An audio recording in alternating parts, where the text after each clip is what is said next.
All right, this has to work. Clear the area. Copy that, moving up.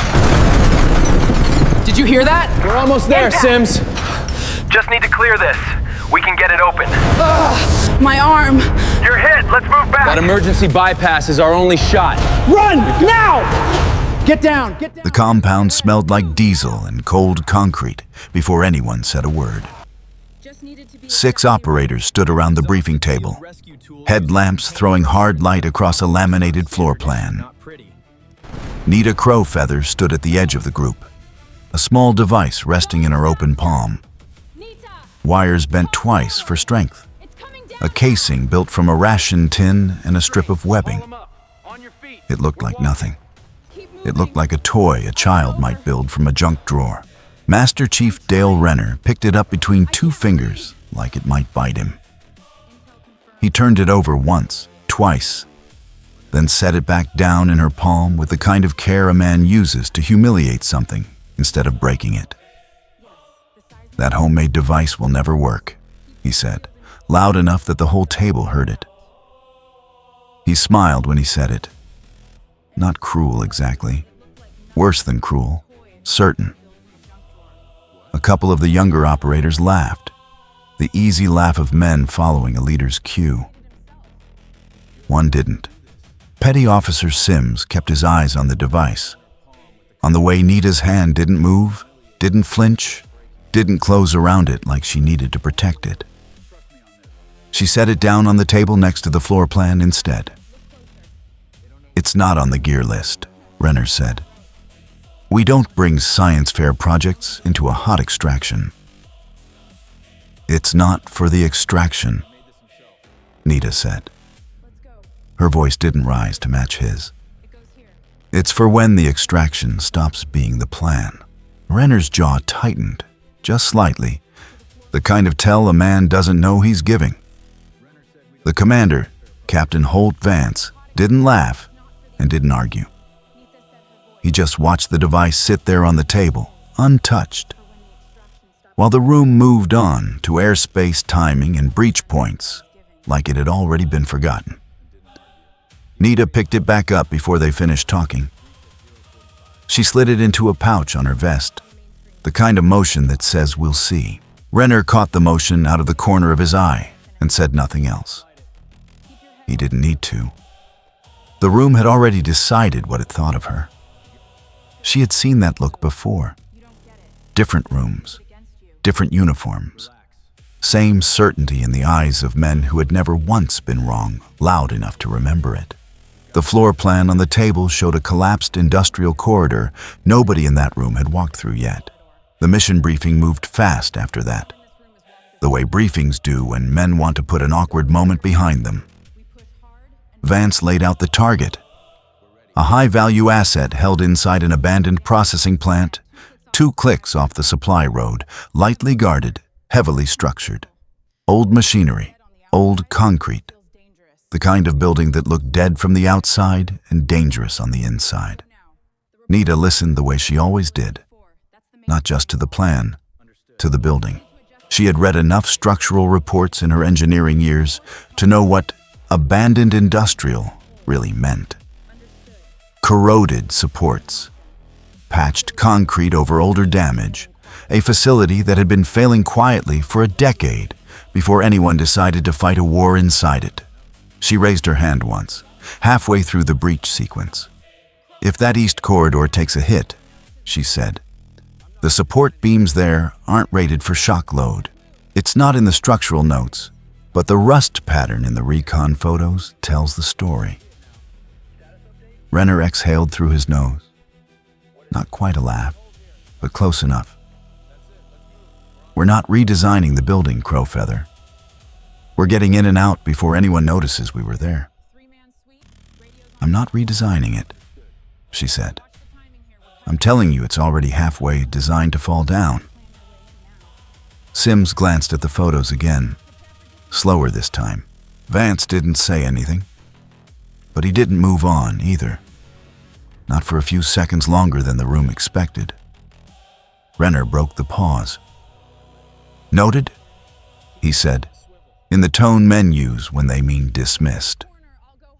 The briefing rolled forward into timing, into radio frequencies, into the kind of detail that made the room feel like control was something you could plan your way into. Nita zipped the pouch on her vest, closed over the small device.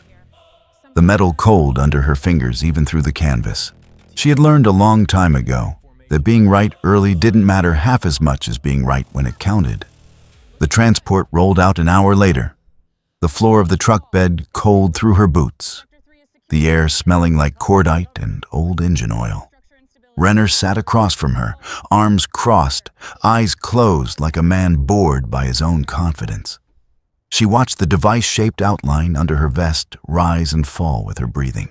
It was still hours before anyone in that truck would understand what they were actually carrying into that building. The plant rose out of the dark like something that had given up being a building years ago. Rusted gantries hung overhead. Broken skylights let moonlight fall in long, pale strips across the floor, cutting through drifting dust that never seemed to settle. The air inside smelled like wet rust and old grease. And underneath it, faint but constant, the chemical sting of something that had burned here once and never quite stopped smelling like it. The team moved through the entry bay in a tight formation, weapons up, boots silent on broken concrete. Nita moved with them, her eyes tracking things the others didn't bother to track. The angle of a sagging beam, a crack running floor to ceiling along the east wall, exactly where the recon photos had shown rust bleeding through old paint.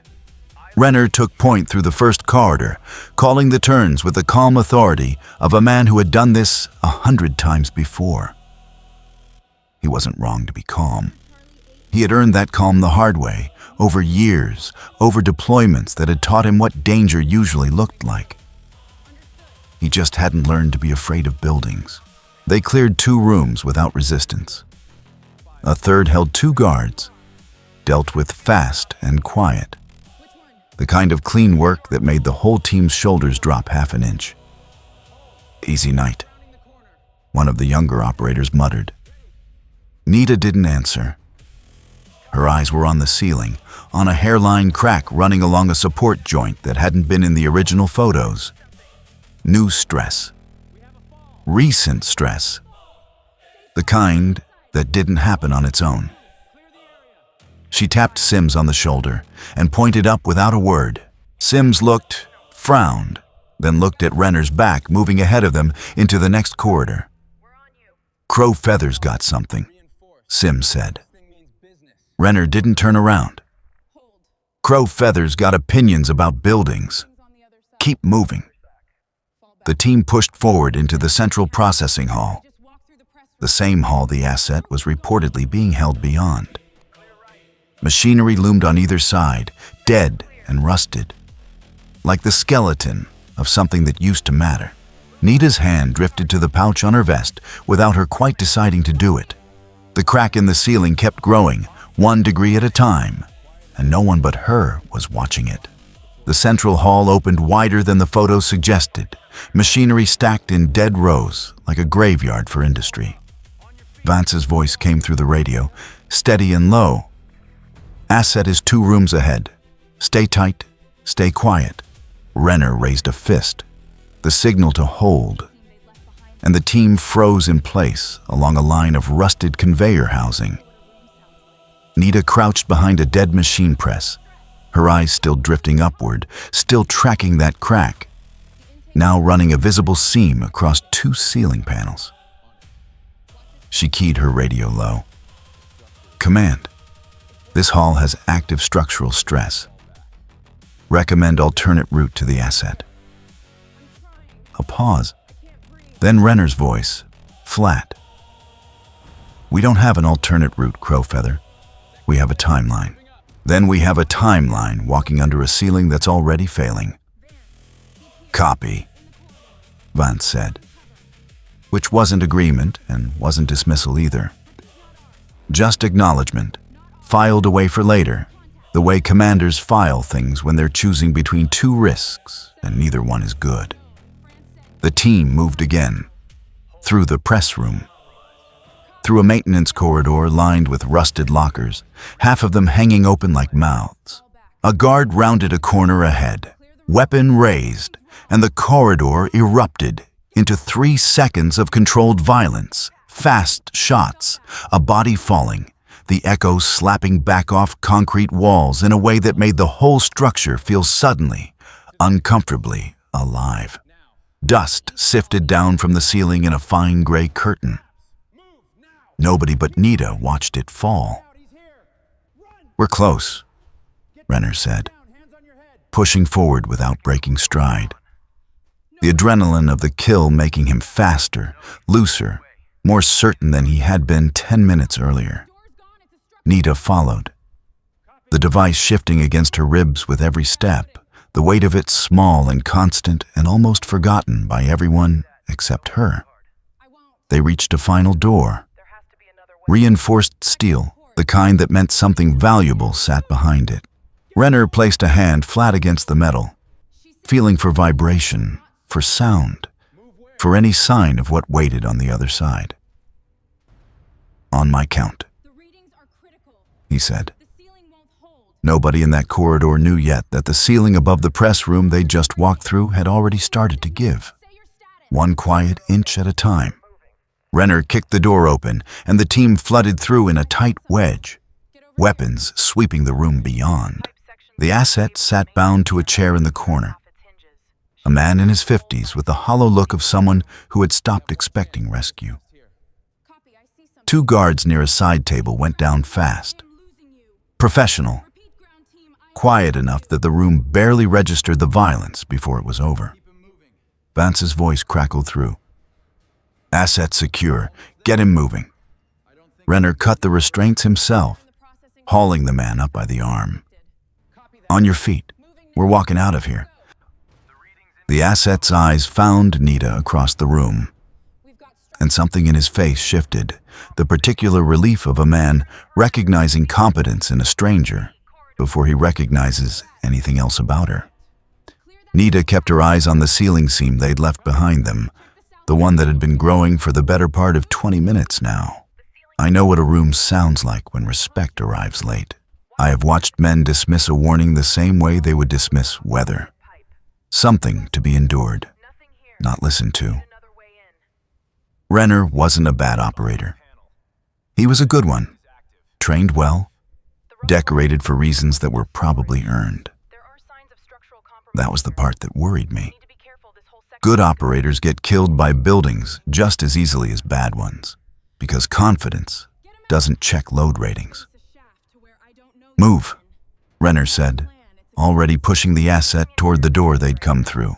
They funneled back into the maintenance corridor in single file, the asset stumbling between 2 operators, Sims taking rear guard, Nita third from the back, with her hand resting near the pouch on her vest, like she already knew.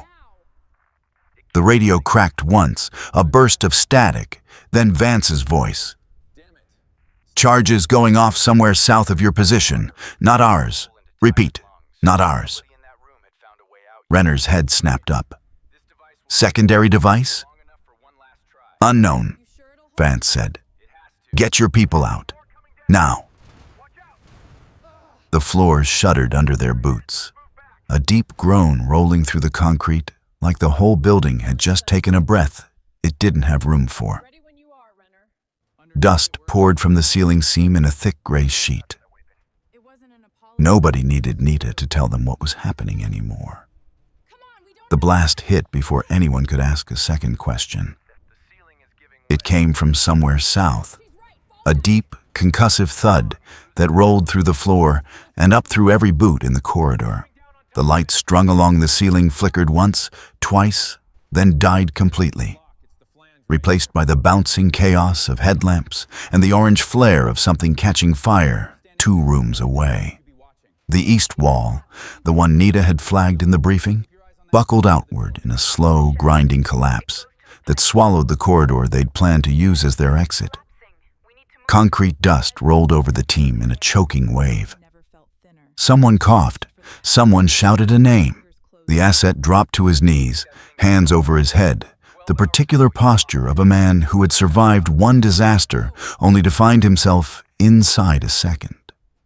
"Corridor's gone," Sims called out, his light sweeping over a wall of rubble where a doorway used to be. Renner was already moving toward it anyway, hands pressed against broken concrete like sheer will might shift it. "Find another way. There has to be another way." Nita's light swept the ceiling instead of the wall. The crack she'd tracked for 20 minutes had become a fracture line running the length of the room, widening with each passing second. "That whole section is coming down," she said. "We need to move now, not search." "Move where?" Renner snapped, turning on her for the first time with something other than dismissal in his voice. Fear, maybe, or the early edge of it. Vance's voice broke through static, thick radio chatter. "Comms are degrading. I'm losing your signal. Say your status." "We're trapped," Renner said, and the word landed in the room like a stone dropped into still water. Nita didn't answer the radio. She was already moving toward the rubble, her light catching on shapes in the debris that the others hadn't bothered to look at yet. Pipe sections, loose cable, a maintenance panel hanging half off its hinges. She had spent her whole life learning to see what a room actually had, instead of what it was supposed to have. The radio gave them one more sentence before it died completely. "Repeat, ground team, I am losing you." Vance's voice cut into static, then silence, then nothing at all. No more command, no more outside eyes. Just 6 people, 1 asset, and a building that had decided to stop being a building. Fire had reached the processing hall behind them. A low orange glow crawling along scattered debris, throwing heat into air that was already thick with dust and the metallic taste of pulverized concrete. Renner organized the team fast, old instincts taking over where panic wanted to live instead. "Sims, Castillo, clear that side passage. Reyes, check the south wall for any gap at all. Move." They moved. They worked. 2 attempts at the side passage collapsed further with each strike of a crowbar, the building groaning its disapproval each time. The south wall held nothing but solid rock and broken pipe. Nita worked separately, methodical, her light tracing the maintenance panel she'd spotted earlier. The network of old pipe and cable running behind the rubble line. "This corridor wasn't just storage," she said, mostly to herself. "It vented something. There's a shaft back here." Renner turned, sweat cutting clean lines through the dust on his face. "A shaft to where?" "I don't know yet." "Then it's not a plan, it's a guess." "Everything in here is a guess right now," she said. "Mine's just better informed than the ones you've tried." Sims, on his knees scraping at rubble with bleeding knuckles, laughed once, short and humorless. "She's not wrong, Chief." Renner didn't answer. He turned back to the wall his team had already failed against twice. Like trying a third time might change the laws of physics through stubbornness alone. The fire crept closer. The air grew thinner, hotter, harder to pull into tired lungs. Nobody in that room had found a way out yet. And the clock behind every one of their eyes had already started counting down without permission. The third attempt at the south passage ended the way the first 2 had, with more rubble falling than clearing, and Castillo pulling back with a gash across his forearm that nobody had time to properly dress. Renner pressed his palm against his own forehead, leaving a smear of gray dust across his skin. And for the first time since the briefing room, his certainty cracked open enough to show something underneath it. "We're out of conventional options," he said. It wasn't an apology. It was just true, and he hated saying it. The asset, still huddled against a dead machine press, looked up at the team with a particular despair of a man who had been rescued once already and was now watching the rescue fail in real time. You have seen rooms like this before, not this one exactly, but the feeling of it. The moment when every plan anyone trusted has already failed, and the only thing left in the room is whoever was paying attention to the parts nobody else thought mattered. Tell me, if you were standing in that dust right now, who would you be watching? Nita knelt beside the maintenance panel, fingers working at a rusted bolt, her mind running through the shaft behind it, the pipe diameter, the distance to clear air on the other side. It would work. It might work. The line between those two words had never felt thinner. She reached for the pouch on her vest. Her fingers closed around the small device Renner had mocked 12 hours earlier, the ration tin casing cool against her palm, even with fire burning 2 rooms away. Renner saw her hand move, and his face changed. Slow recognition arriving like a tide coming in against his will. "Crow feather," he said. "What is that?" "The thing you said would never work," she said. "We're about to find out." Renner didn't move toward her right away. Some part of him needed a second to decide whether pride was still worth the wait it had cost him 12 hours earlier. "That's a piece of scrap metal and some wire," he said. But the certainty was gone from his voice now, replaced by something closer to a question. "It's a directional charge housing," Nita said, already working, her hands steady despite the heat pressing closer from the burning hall behind them. Built to focus force through a weak point instead of just making noise. The shaft behind this panel vents toward the loading dock. If I can blow the seal without bringing the rest of this ceiling down on us, we have a path. If, Renner repeated. Yes, if. She didn't look up at him. "You want to spend that word arguing with me, or you want to spend it holding this panel steady?" Sims moved first, dropping to his knees beside her without being asked, bracing the loose maintenance panel with both hands.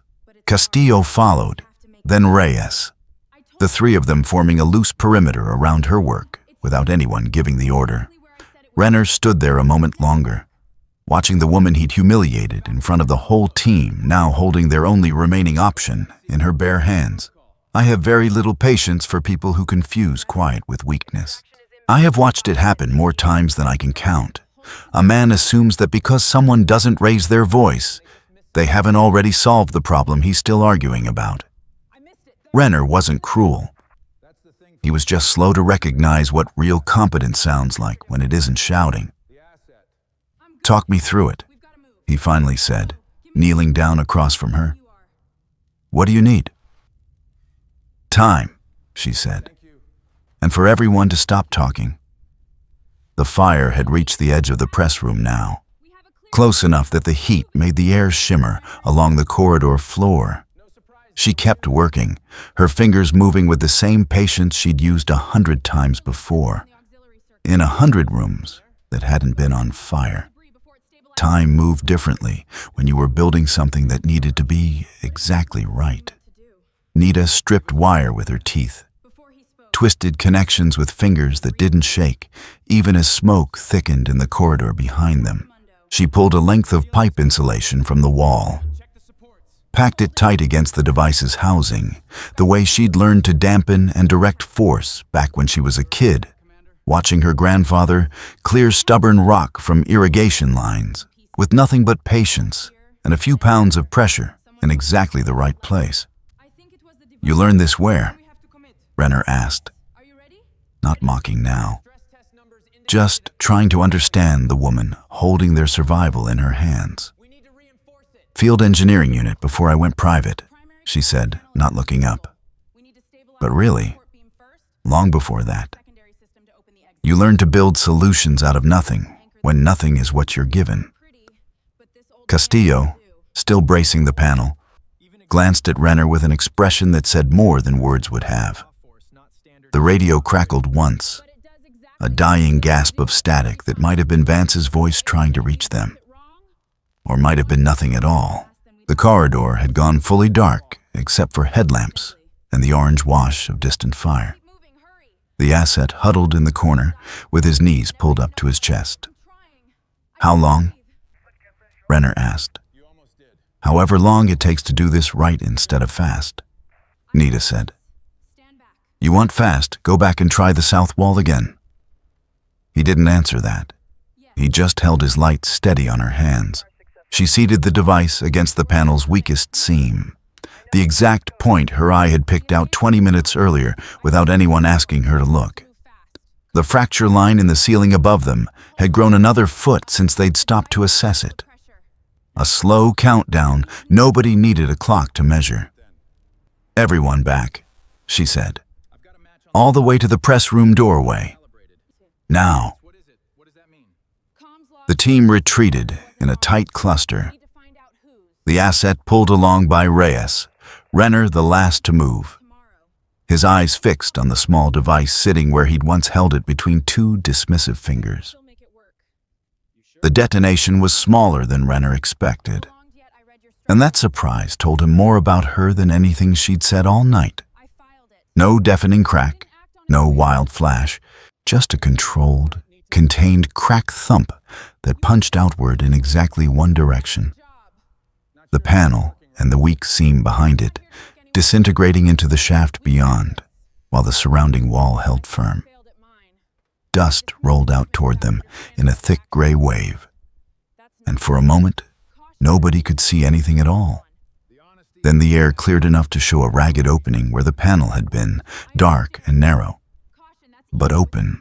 Cool air moved through it, faint but real, carrying the distant smell of night and diesel and the loading dock somewhere beyond.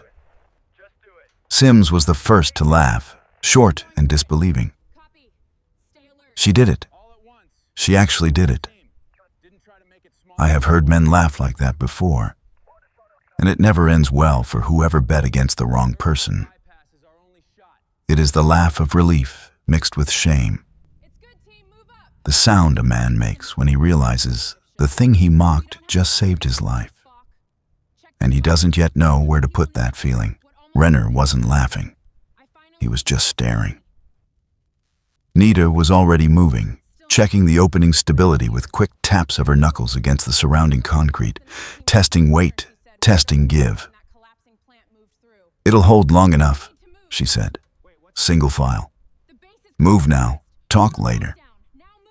Renner grabbed the asset under one arm without being told twice. "You heard her. Move." The team funneled toward the opening one at a time, Nita guiding each person's hands to the safest grip points along the jagged edge. Her voice low and steady, even as the building groaned somewhere above them. A sound like something enormous, deciding whether it had patience left to spare. It didn't, not for much longer. The shaft beyond the opening ran narrow and low, forcing each person to crouch and crawl through a stretch of corrugated metal that smelled like rust and standing water. Renner went second to last, pushing the asset ahead of him with one hand braced against the man's back.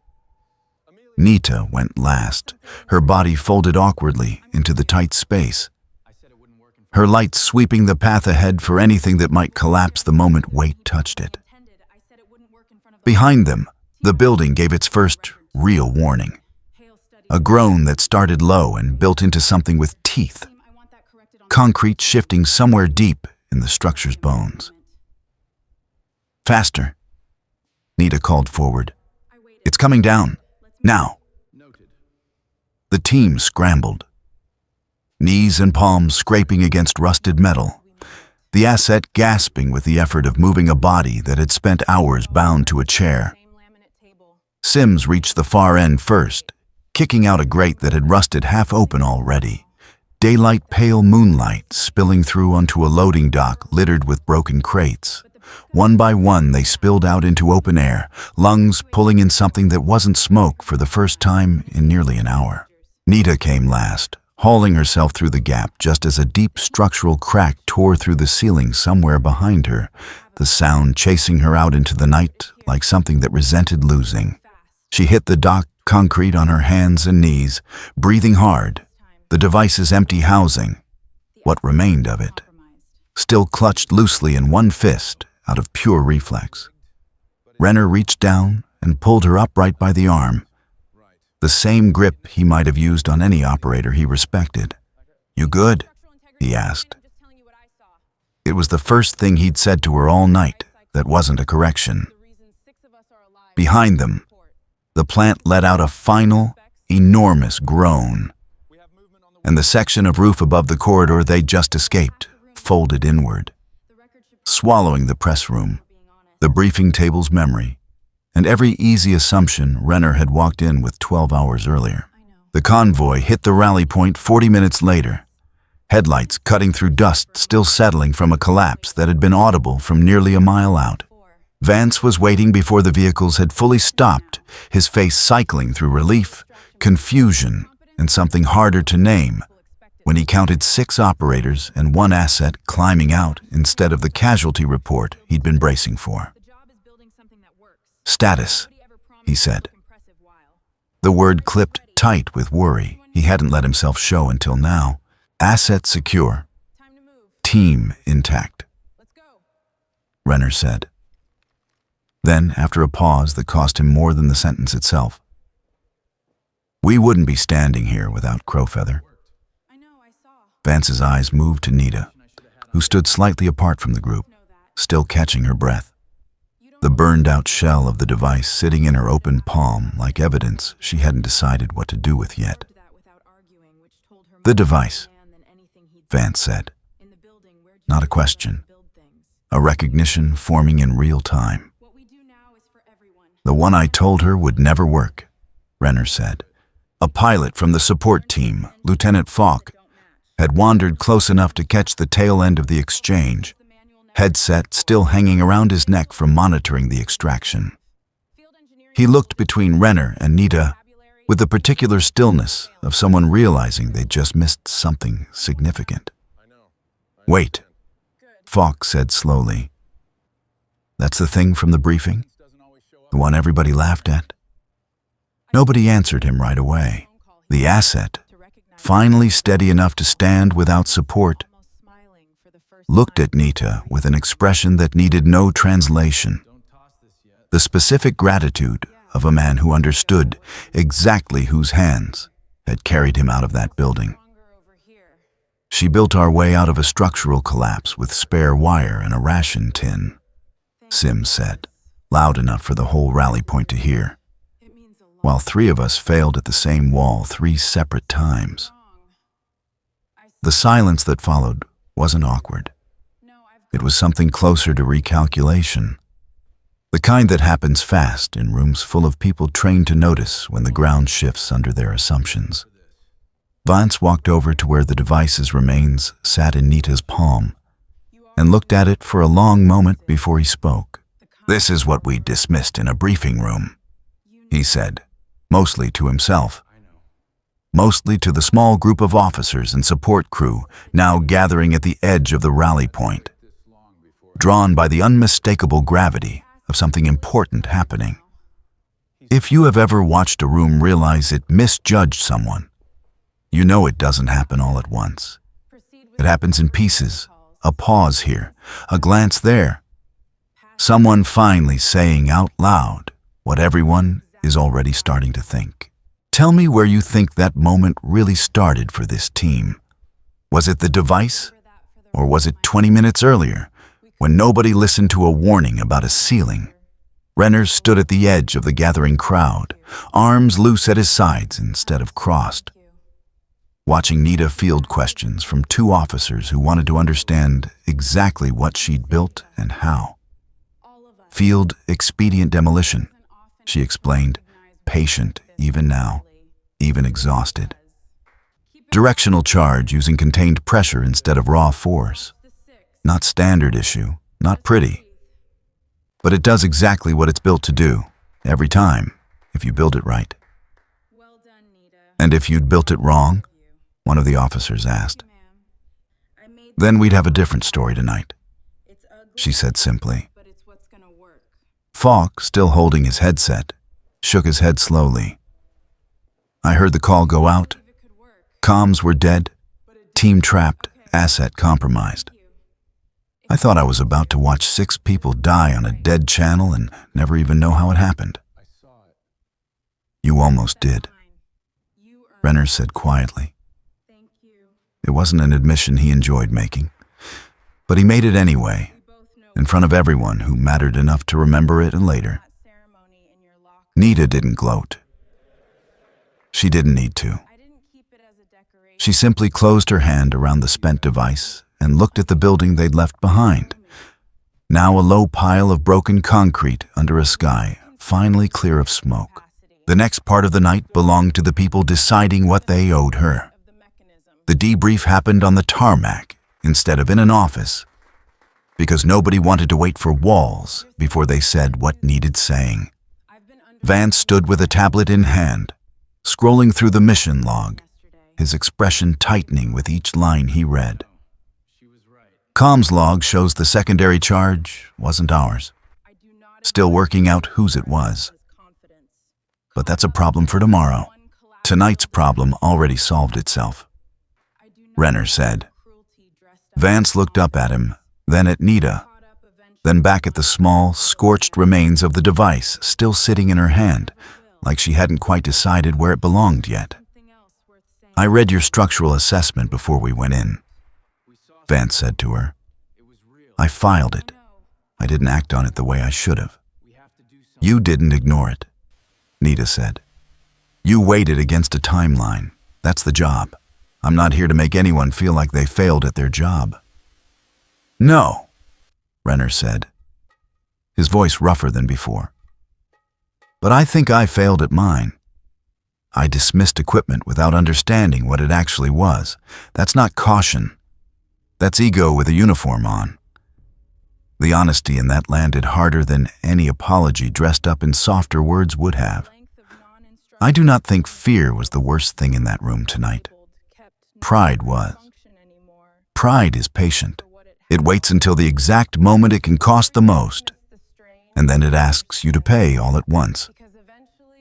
Renner paid his all at once in front of his whole team, and to his credit, he didn't try to make it smaller than it was.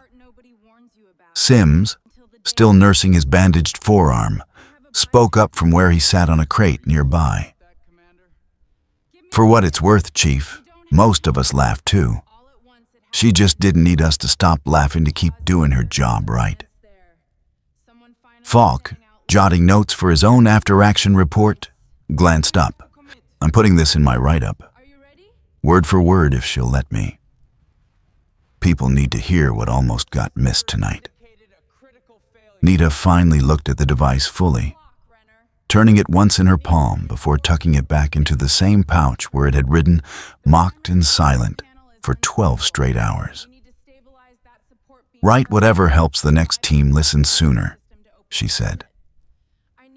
Word of what happened in that collapsing plant moved through the base faster than any official report could travel. By the time the team reached the hangar for final processing, a small crowd had gathered. The kind that forms naturally when a story worth telling starts circulating between people who weren't there but wish they had been.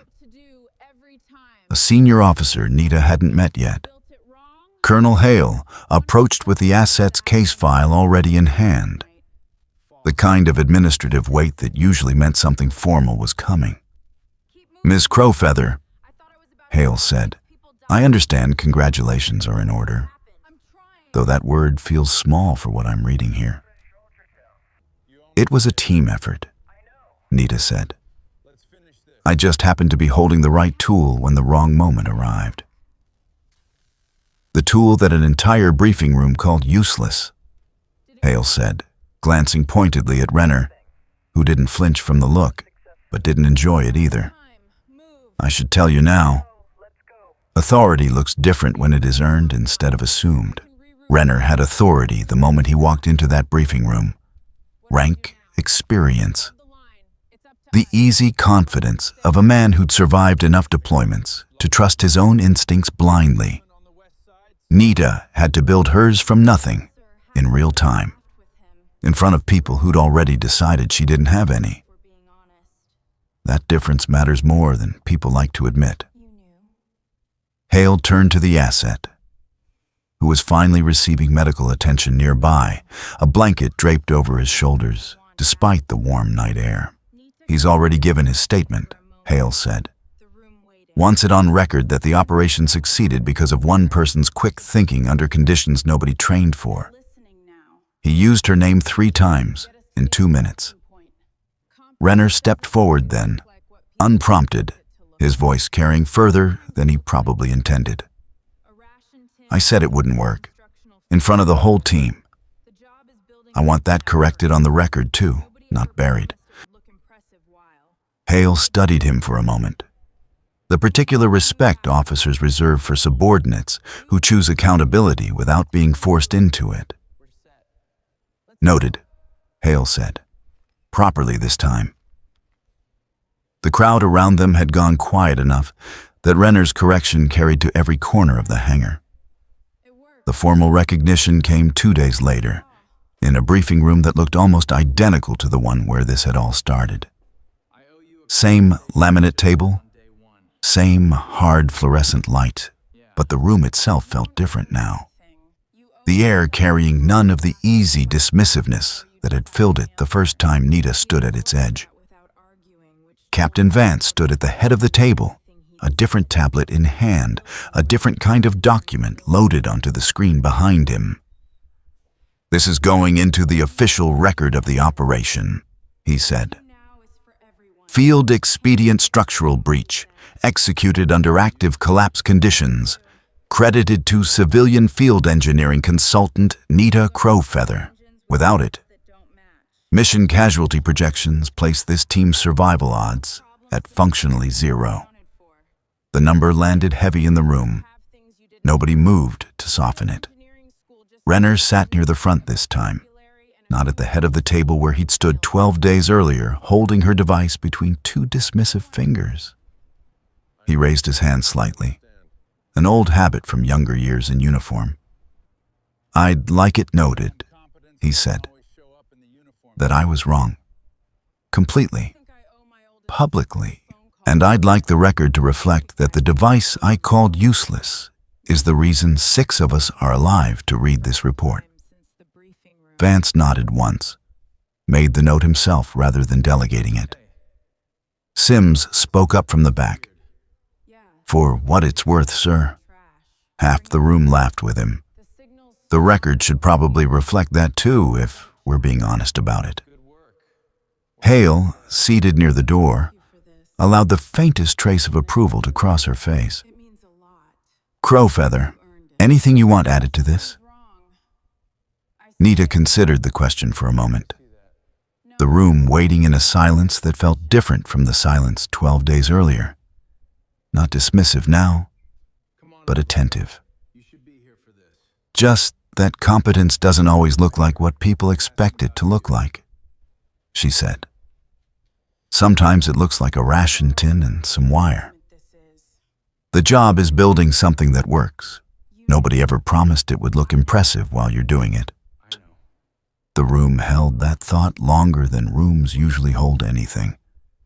The meeting broke up slowly, the way important moments do when nobody wants to be the first to walk out and end them. Nita gathered her things from the table. The device's spent housing still riding in the same vest pouch, out of habit more than necessity now. Renner caught up with her in the hallway outside, falling into step beside her without asking permission. I owe you a conversation I should have had on day 1, he said. You don't owe me anything, she said. You owe yourself a habit of asking questions before you decide an answer. He absorbed that without arguing, which told her more about the man than anything he'd said in the building. Where'd you really learn to build things like that? He asked. Field engineering training only gets you so far toward what you did in there. She thought about the question longer than its simplicity deserved. My grandfather used to say that real skill is what you build when nobody hands you the right tools, she said. Reservation life teaches you that early, if you're paying attention.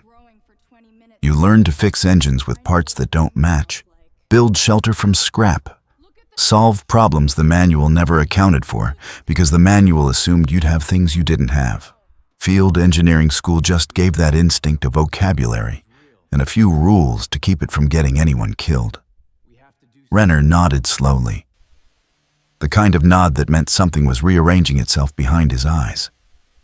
"I think I owe my old instructors a phone call," he said. "Tell them competence doesn't always show up in the uniform they trained me to recognize." "You don't owe them a phone call," Nita said, almost smiling for the first time since the briefing room 12 days earlier. "You owe the next person who walks in with something that looks strange a little more patience before you decide it's useless." They reached the end of the hallway together, the late afternoon light cutting through a window in a long, pale stripe across the floor. 3 weeks later, the base held a small ceremony that wasn't required by any regulation. The kind units organize on their own when something needs marking that paperwork alone can't carry.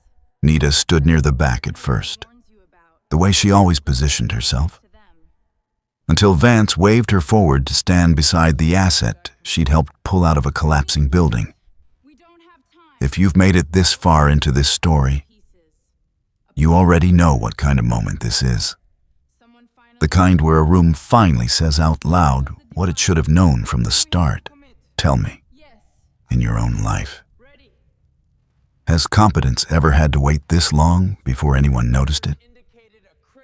The asset, fully recovered now, spoke briefly, his voice steady in a way it hadn't been when Nita first saw him bound to a chair in a dying building. "I don't remember much from inside that plant, except fear and smoke. I remember exactly who got me out. I'll remember that for the rest of my life." Renner stood near the front of the small crowd, not at its center, the way a man stands when he's learned the difference between deserving attention and making room for someone who's earned it more. Hale presented a small commendation, official enough to matter, simple enough to fit in one hand, for field engineering ingenuity under combat conditions resulting in the preservation of an entire extraction team and a high-value asset. She read aloud. "This base doesn't often get to recognize work like this properly. Today it does." Applause followed. Not loud, not performative, just the steady sound of people who understood exactly what they were applauding. Nita accepted the commendation with both hands, looked at it for a moment, then looked up at the small crowd that had once laughed at something she'd built from a ration tin and a length of wire. "Build it ugly if you have to," she said. "Just build it right." The crowd held that line longer than they held the applause. Months later, the story still moved through the base the way good stories do. Slightly different each time, but always landing on the same true center. Renner kept the photo from that ceremony in his locker, not as decoration, but as a reminder he'd asked for, of the exact moment pride had cost him almost everything. And competence had paid the debt instead. Nita went back to consulting work, back to rooms full of new operators who didn't know her name yet, back to the particular quiet of being underestimated by people who hadn't earned the right to be wrong about her yet. She didn't mind the wait anymore. She'd learned a long time ago that being right early mattered less than being right when it counted, and the room always caught up eventually, one collapsed building at a time if it had to. I do not admire cruelty dressed up as confidence, and I never will. But I have learned something else worth saying plainly. The loudest doubt in any room is usually standing closest to the person who's about to prove it wrong. That was true in a dying processing plant on the worst night of 6 people's lives. And it will be true again, somewhere, soon, in a room that hasn't learned its lesson yet. Somewhere in a supply closet on that base, a spent device made from a ration tin and a length of wire sat boxed and labeled, kept not for its function anymore, but for what it had already proven. The next operator who calls something strange useless before understanding it will eventually meet someone like Nita Crowfeather. The room never sees it coming. It never does. That's the part nobody warns you about, until the day it happens to them.